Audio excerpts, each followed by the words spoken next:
पुढची बातमी पाहूया। पुढच्या 15 ते 20 दिवसात मोठा राजकीय भूकंप होईल असा दावा मंत्री गिरीश महाजन यांनी केलाय।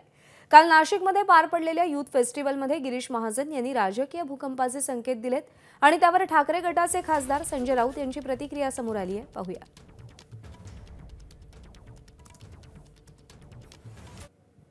राष्ट्रवादीचा नंबर झालेला आहे। आता लवकरच तिसरा देखील भूकंप होईल असं म्हटलं होतं। आता निवडणूक तोंडावर आहे, तो भूकंप नेमकी कधी होणार आहे? बघा, निवडणुकीच्या आधीच होईल।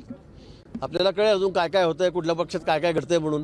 पण निश्चित मोठे मोठे भूकंप आता निवडणुकीच्या तोंडावर म्हणजे 15 दिवसामध्ये 20 दिवसामध्ये आपल्याला झालेला बघायला मिळतील।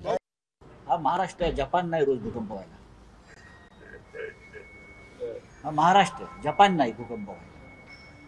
आणि महाराष्ट्रात जेव्हा एक भूकंप होईल 2024ला, तेव्हा तुम्ही कुठे वाहून जाणार आहात, कोसळणार आहात, त्याची तुम्ही मनाची तयारी सगळ्यांनी केली पाहिजे। ईडीच्या भीतीनं पक्ष फोडणं याला भूकंप म्हणत नाही।